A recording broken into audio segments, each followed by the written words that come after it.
Motion in one dimension എന്ന ചാപ്റ്ററാണ് നമ്മൾ ഡിസ്കസ് ചെയ്യുന്നത്. അതിൽ 1 dimensional motion, 2 dimensional motion and 3 dimensional motion.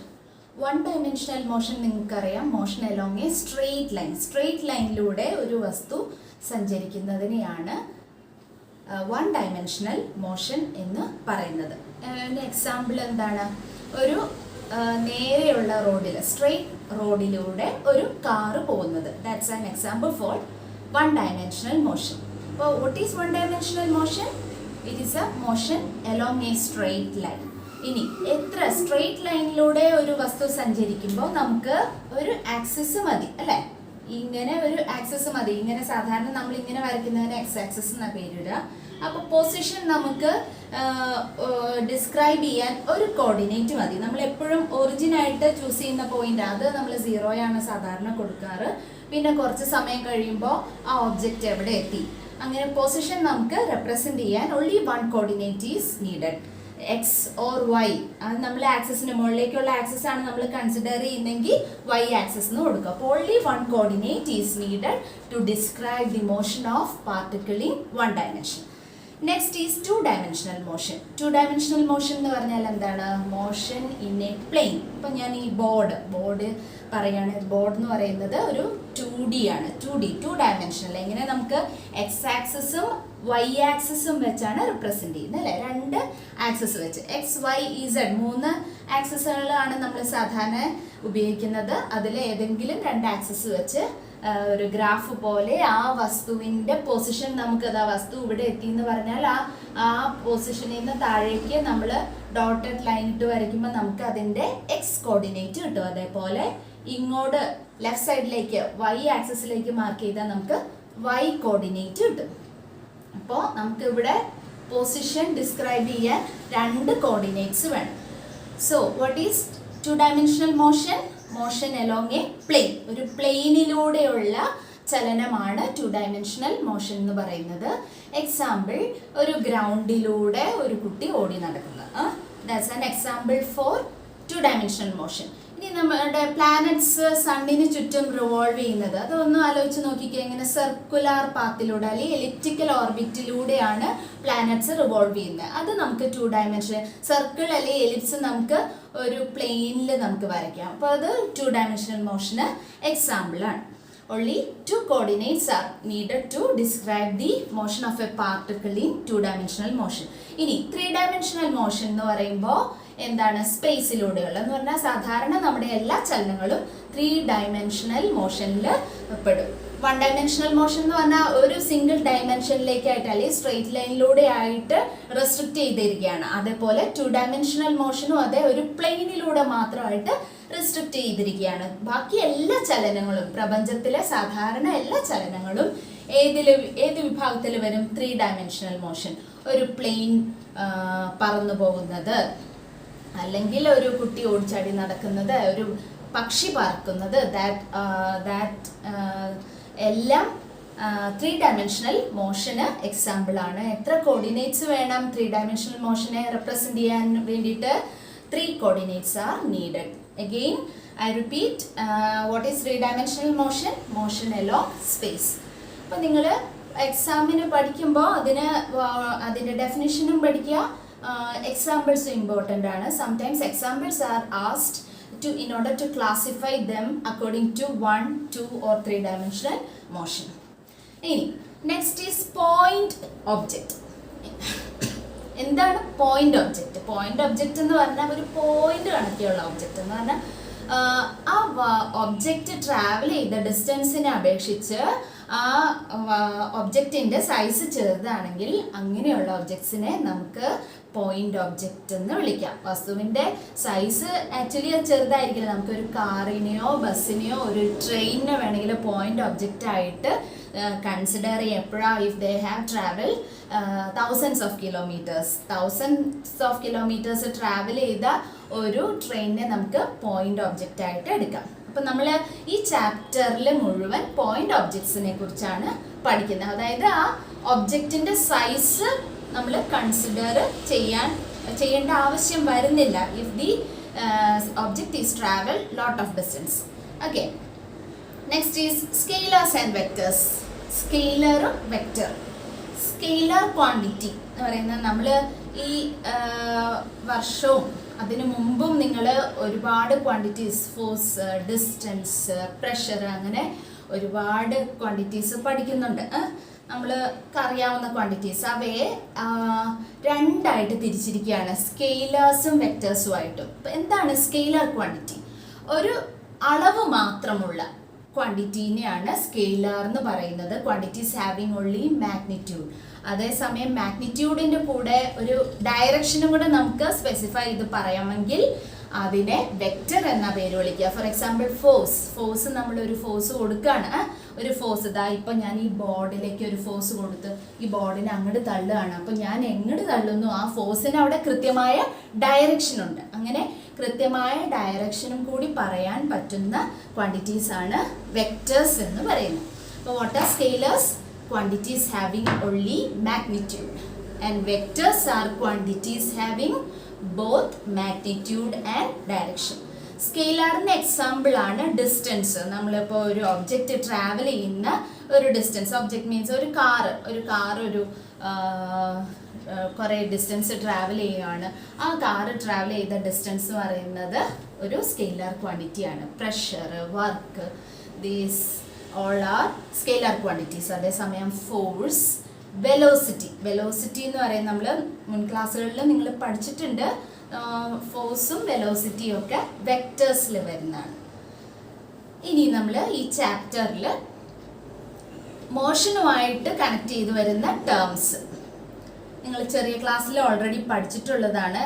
എന്താണ് ഡിസ്റ്റൻസും ഡിസ്പ്ലേസ്മെൻറ്റും, അത് തമ്മിലുള്ള വ്യത്യാസം എന്താണ്? പ്രധാന വ്യത്യാസം ഇപ്പം നമ്മൾ സ്കെയിലർ വെക്റ്റർ എന്ന് പറഞ്ഞല്ലോ, അത് തന്നെയാണ്. ഒന്നിന് ഡിസ്റ്റൻസിന് ഒരു പ്രത്യേക ഡയറക്ഷൻ ഇല്ല.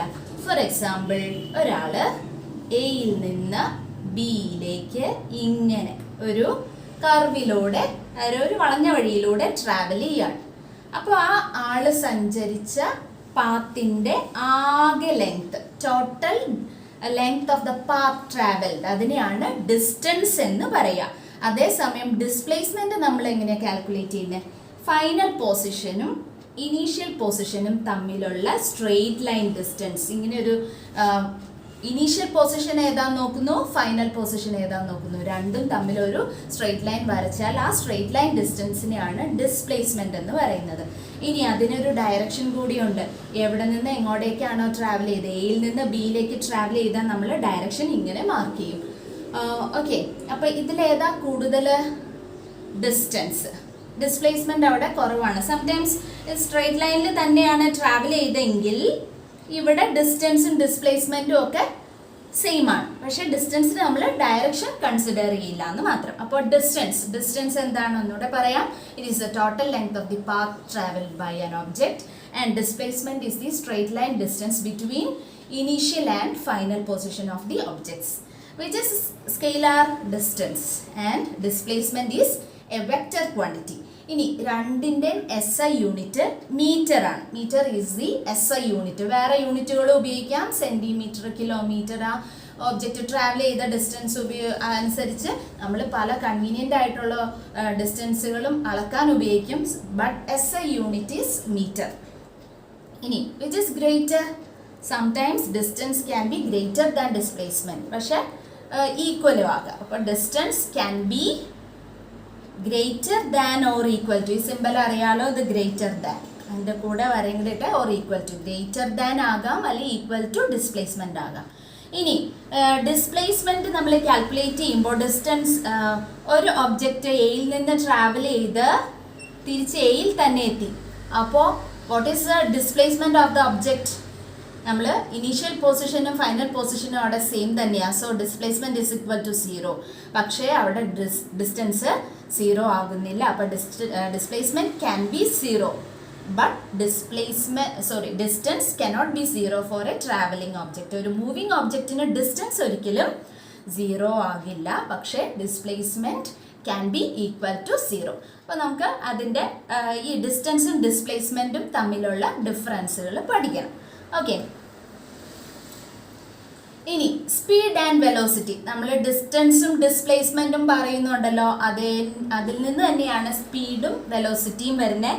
ഈ സ്പീഡ് നമ്മൾ എങ്ങനെയാണ് കാൽക്കുലേറ്റ് ചെയ്യുന്നത്? നമുക്കറിയാം, സ്പീഡ് എന്ന് പറഞ്ഞാൽ നല്ല സ്പീഡിലാണ് പോകുന്നതെന്ന് പറഞ്ഞാൽ ആ കുറച്ച് സമയം കൊണ്ട് തന്നെ വളരെ ദൂരം അത് കവർ ചെയ്യുന്നുണ്ട്. അപ്പോൾ സ്പീഡ് നമ്മൾ കാൽക്കുലേറ്റ് ചെയ്യുന്നത് ഡിസ്റ്റൻസ് ബൈ ടൈം ആണ്. Okay, speed is a distance by time. ഇവിടെ നിന്ന് നമുക്ക് യൂണിറ്റും കൂടെ നോക്കാം. ഡിസ്റ്റൻസിന്റെ യൂണിറ്റ് മീറ്റർ, ടൈമിൻ്റേത് second. So metre per second അല്ലെങ്കിൽ metre second raise to -1 is the unit of speed. അപ്പോൾ ഡിസ്റ്റൻസ് ഒരു സ്കെയിലർ ക്വാണ്ടിറ്റി ആയതുകൊണ്ട് distance by time, speed is also a scalar quantity. അതേസമയം വെലോസിറ്റി എന്ന് പറഞ്ഞാൽ displacement by time. Displacement by time ആണ്. Displacement ഒരു vector quantity ആയതുകൊണ്ട് velocity is also a vector quantity. ഡിസ്പ്ലേസ്മെന്റിൻ്റെത് മീറ്റർ, ടൈമിൻ്റെത് second. So metre per second is the unit of velocity also. ഇനി നമ്മൾ ഡിസ്റ്റൻസ് എപ്പോഴും കൂടുതലായിരിക്കുന്നു, എപ്പോഴും അല്ല, sometimes distance can be greater than displacement. അതുപോലെ തന്നെ speed can be greater than or equal to velocity. അതേപോലെ ഡിസ്പ്ലേസ്മെന്റ് 0 ആണെങ്കിൽ വെലോസിറ്റി 0 ആകാൻ സാധ്യതയുണ്ട്. പക്ഷേ മൂവിങ് ഒബ്ജക്റ്റിന്റെ speed cannot be equal to 0. So these are the differences between speed and velocity. Next is acceleration. Accelerate ചെയ്യാന്ന് പറഞ്ഞാൽ എന്താ? സ്പീഡ് കൂട്ടുക. ആക്സിലറേറ്ററിൽ, നമ്മൾ വണ്ടിയുടെ ആക്സിലറേറ്ററിൽ ചവിട്ടുമ്പോൾ ആ വണ്ടിയുടെ സ്പീഡ് കൂടും അല്ലെ, കുറച്ചും കൂടെ കൂടിയ സ്പീഡിലായിരിക്കും വണ്ടി സഞ്ചരിക്കുന്നത്. അപ്പം ആക്സിലറേഷൻ നമ്മൾ കാൽക്കുലേറ്റ് ചെയ്യുന്ന acceleration is also a vector quantity.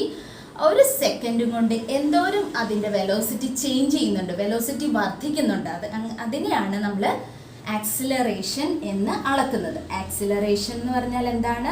രണ്ട് തരത്തിൽ പറയാൻ, ഡെഫിനിഷൻ ആയിട്ട് പറയുകയാണെങ്കിൽ it is the rate of change of velocity, അല്ലെങ്കിൽ change of velocity in 1 second, അല്ലെങ്കിൽ ഇക്വേഷൻ ആയിട്ട് പറയുകയാണെങ്കിൽ change of velocity by time. അപ്പം 3 രീതിയിൽ പറയാം: rate of change of velocity, or change of velocity in unit time അല്ലെങ്കിൽ 1 second, and മൂന്നാമത്തെ equation ആയിട്ട് പറയുകയാണെങ്കിൽ change of velocity divided by time. Unit എന്താണ്? ചേഞ്ച് ഓഫ് വെലോസിറ്റി അല്ലെങ്കിൽ വെലോസിറ്റിയുടെ യൂണിറ്റ് മീറ്റർ ബൈ സെക്കൻഡ് ആണ്, ടൈമിൻ്റേത് മീറ്റർ. അപ്പോൾ metre by second square, 2 second ഉണ്ട്.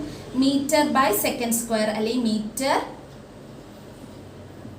സെക്കൻഡ് റേസ് ടു -2, അതാണ് ആക്സിലറേഷൻ്റെ യൂണിറ്റ്. ഓർക്കുക, acceleration is also a vector quantity. ഇവിടെ നമ്മൾ ചേഞ്ച് കാൽക്കുലേറ്റ് ചെയ്യുമ്പോൾ എപ്പോഴും ഫൈനൽ വെലോസിറ്റിയിൽ നിന്ന് ഇനീഷ്യൽ വെലോസിറ്റി വേണം കുറയ്ക്കാൻ വേണ്ടിയിട്ട്. ഇനി what is A uniform motion? Next topic is uniform motion. ഒരു മോഷൻ, ഒരു വസ്തുവിൻ്റെ, ഒരു ഒബ്ജക്റ്റിൻ്റെ മോഷൻ അല്ലെങ്കിൽ ചലനം യൂണിഫോം ആണെന്ന് പറയുന്നത്, ഒരേപോലെയാണെന്ന് പറഞ്ഞാൽ എന്ത് വസ്തു, എന്ത് ഫാക്ടറാണ് അവിടെ യൂണിഫോം ആയിട്ട് വരുന്നത്? അതിൻ്റെ വെലോസിറ്റി. അതായത് ഒരേ ഡയറക്ഷനിൽ, സ്പീഡ് നമുക്ക് പറയാൻ പറ്റില്ല, സ്പീഡ് ഒരേ സ്പീഡിലാണെങ്കിലും ഡയറക്ഷൻ ചേഞ്ച് ചെയ്യുന്നുണ്ടെങ്കിൽ അങ്ങനെയുള്ള മോഷനെ നമുക്ക് യൂണിഫോം മോഷൻ എന്ന് പറയാൻ പറ്റില്ല. അപ്പോൾ വെലോസിറ്റി കോൺസ്റ്റൻ്റ് ആയിട്ടുള്ള ഒരു മോഷനെയാണ് uniform motion എന്ന് പറയുന്നത്. What is uniform motion?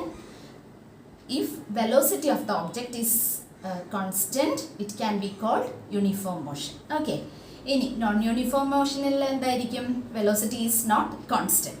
ഇനി യൂണിഫോംലി ആക്സിലറേറ്റഡ് മോഷൻ എന്താണ്? അത് അതിൻ്റെ പേരിൽ തന്നെയുണ്ട്. യൂണിഫോംലി ആക്സിലറേറ്റഡ് മോഷൻ എന്ന് പറഞ്ഞാൽ അവിടെ ആക്സിലറേഷൻ യൂണിഫോം ആയിരിക്കും. ആക്സിലറേഷൻ യൂണിഫോം എന്ന് പറഞ്ഞാൽ ആ ഒബ്ജക്റ്റിൻ്റെ സ്പീഡ് അല്ലെങ്കിൽ വെലോസിറ്റി വർദ്ധിക്കുന്നത് ഒരേപോലെ ആയിരിക്കും.